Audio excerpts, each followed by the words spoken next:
Gene, and the worship team. I love music. Even though I'm not as young as I used to be, I still am a rocker at heart. Well, I got 7 minutes, so I got to make it fast. Christ Peace Church started just over a year ago. And I can't go into details, obviously, in 7 minutes. But at the end of the day, we were confronted with a situation where a church was going to close down, the doors would be shut forever. And all I could see in my head was a duplex being built there.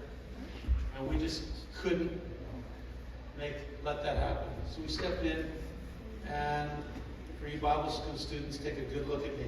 God can use anyone. You know what I always had in my heart? To be involved in ministry in some shape or form of another, usually through music. God opened this door, and it's been an awesome journey. I feel like a kid in a candy store. So on September 25th, 22, we had our first service. The doors opened. We didn't know if anyone would be coming.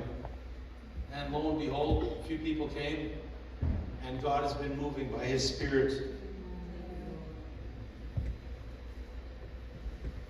We actually have a YouTube channel, so we are cool. Not a Facebook page. And as we started the church, a song came to me.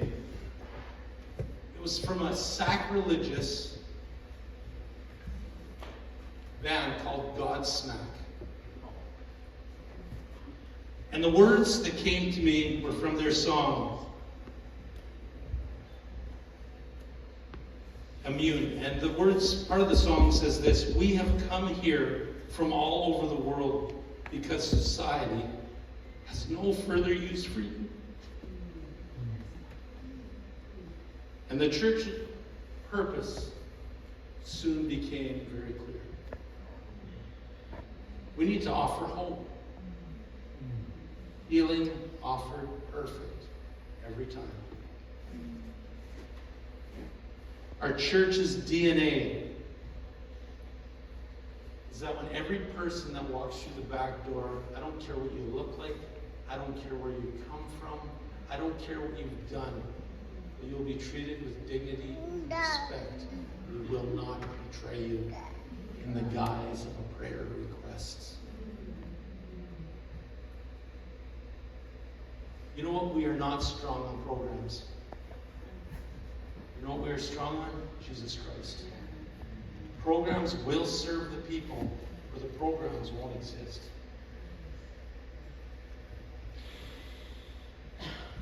I feel like that kid, that their father's sitting in the stands, cheering them on to the point of the kid being embarrassed. And that's what I feel God is doing for us. You know what God has raised up? My wife has done things she never dreamt she would have to do. She's the head of the Sunday school department. She's the head of the creative arts team. My 6-year-old plays drums. My 9-year-old does the worship set on the computer. My 2-year-old does the tambourine. But we had to go legit on the money. Bob is the treasurer.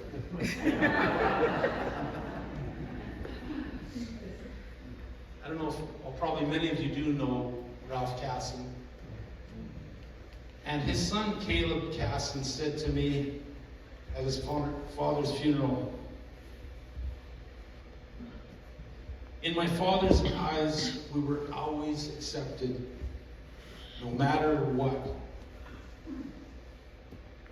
And Pastor Ralph, when he heard about this whole thing that was kind of blowing up, phoned me and said it only makes sense that Camrose Community Church would be your sponsored church. God takes care of the details that I wasn't even thinking about.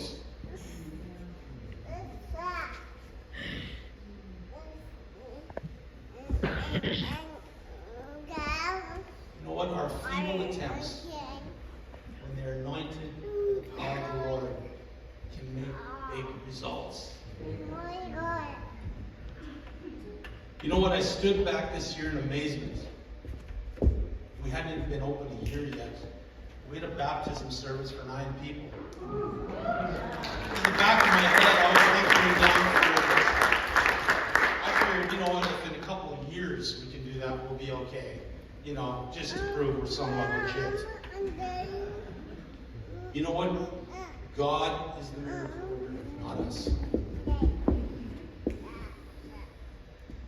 We gather week after week to celebrate the truth of victory, purpose, and acceptance by a loving Father. And Corrie ten Boom said it good. She said, there is no pit so deep that God's love is not deeper still. That's what the society needs today. And I believe God is preparing us, our small group of believers, to the day when He does pour in more people, and we're ready for it.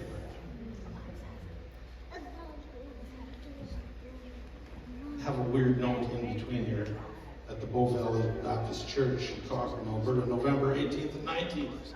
Petra's going to be playing, just in case you're wondering. That wasn't for tonight.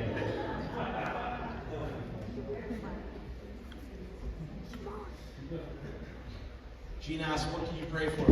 You pray for this. Pray that the forces of darkness that have lied to people across Canada, that there is no hope, that survival and merely existing is as good as it gets, ain't the truth. You know what? We pray over the door of our church saying, every demonic force, every lying spirit will be brought into confusion and will be stopped at that threshold. We as believers have a hope that blows the doors off despair and depression. May the light of hope only grow brighter from our little church in Gwyn. And we're situated in a valley that represents so many people's lives so well. He picks us up when we're down. And He says, I got so much more for you. I'm going to have to share a little off stuff here now, because it's just who I am. So Pastor Glenn phoned me within half an hour of us getting to church. And in his diplomatic way, eventually he got around to saying to me, is this what you see yourself doing? Do you see yourself as a pastor? Is that kind of what you see yourself as? And I thought about it and I thought, I can't lie to Pastor Glenn. I said, I actually see myself as a rock star. He looked at me and said, why can't you do both? You know what? I want to close off with this. I'm not contradicting Gene.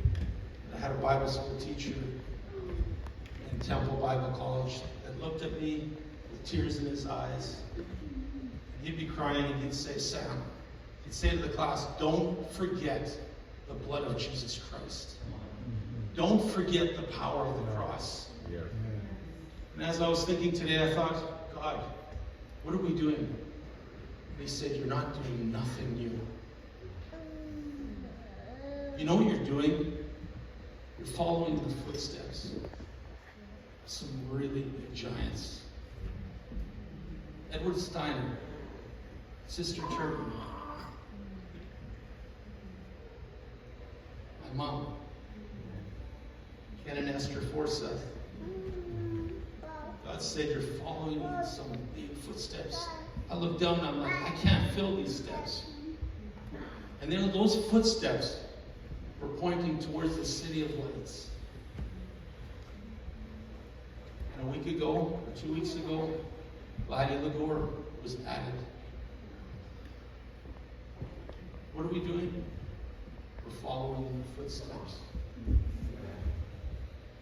A lot of you might think Laddie Lagore was a missionary. But you know what? She was a mother. She was a grandmother. I thought tonight, I was sitting there thinking, who would have been calling me today for this normally? You know who would have been? It would have been Arthur Lagore. Arthur Lagore would have been saying, hey Sam, are you coming to this? Because he promoted bringing people together. I want to encourage you, don't try to get the latest flavor to attract the crowd. Get the anointing. Amen. Follow